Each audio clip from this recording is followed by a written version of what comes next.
Hey everyone, this is Asker Nails. In this video, I will show you how to deal with thin and fragile nails. Whether your nails are naturally thin or they become thin because of gel application. I'm sure many of you want to find a way to do something about it.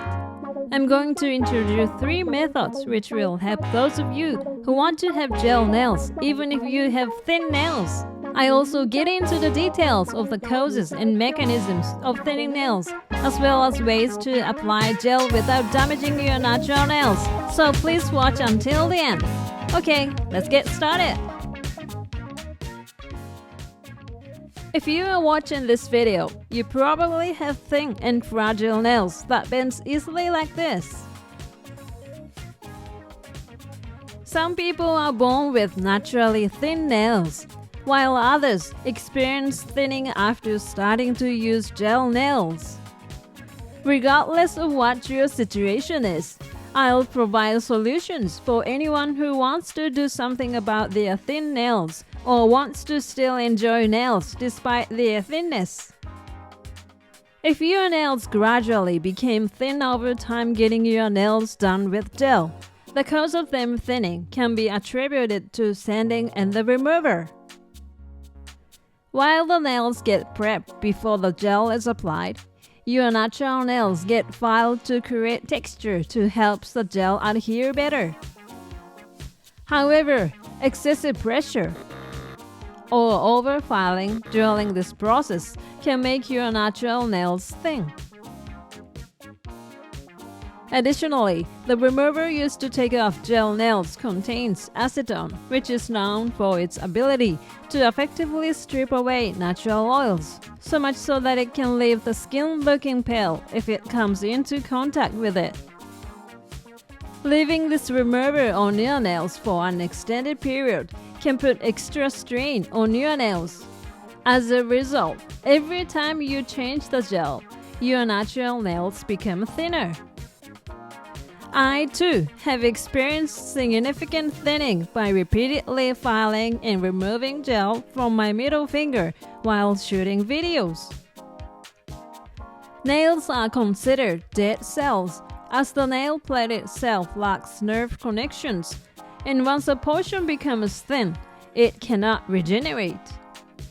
The new growth is the original thickness, but it takes about 6 months for nails to completely regrow to the full length.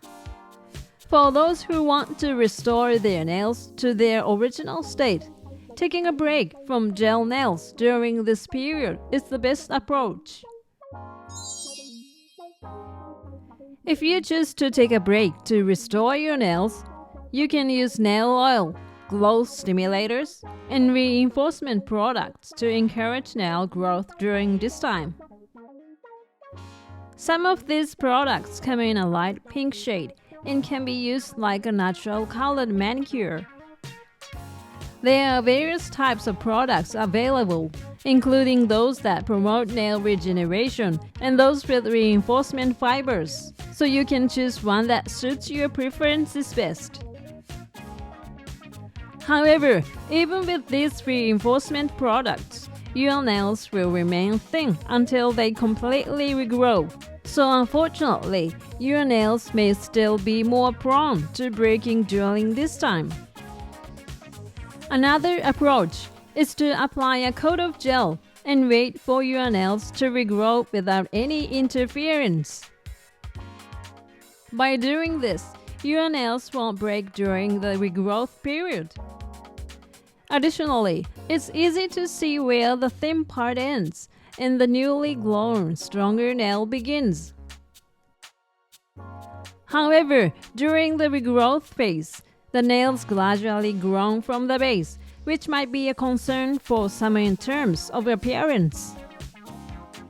If you have complex nail designs with multiple added elements, it can be more challenging to file your nails as they grow, so opting for simpler designs is advisable.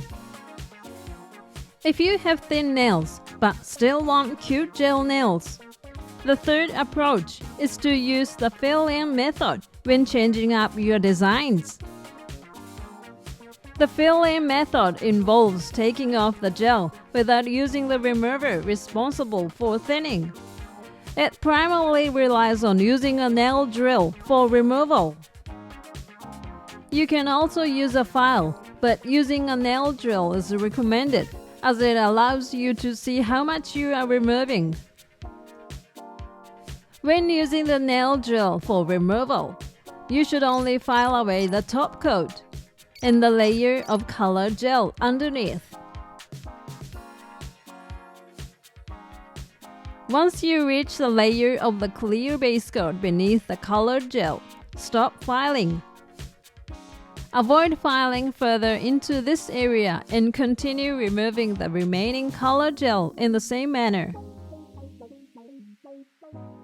This way, you avoid using the remover and don't need to remove the gel all the way to the base coat, reducing the strain on your natural nails. Once you file the entire surface, the removal process is complete. Continue with your regular nail care routine, and when your nails start growing back, lightly file the surface and remove oil residue. Then apply a base coat evenly. Since there will be a noticeable difference where your nails have regrown, apply the base coat thinly on top of it. After that, apply colored gel as usual, then finish with the top coat. The fill-in method minimizes the strain on your natural nails, making it less likely for them to become thin. It allows you to enjoy gel nails while protecting your natural nails. Those with thin nails often have flexible natural nails, making gel nails more prone to peeling. In such cases, after applying the base coat, consider applying an extra layer or mixing a hard gel with the base to create a slightly firmer layer, making the gel less likely to peel. Applying hard gel directly onto very soft natural nails can make it more prone to peeling. Therefore, I recommended using a softer base gel for the first coat, followed by a slightly firmer gel, achieved by mixing the base and hard gel. Gradually building up firmer layers will make the gel less likely to peel. Based on condition of your nail, you can adjust the amount of hard gel you mix in to create the best consistency for your nails specifically, so I encourage everyone to give it a go. How did you find these methods for dealing with thin nails? With the right base preparations, you can prevent peeling as well, so I encourage everyone to give it a go. Thank you for watching. If this video was helpful to you, please hit the like button. If you'd like to see more videos like this, please subscribe to my channel. See you soon. Bye.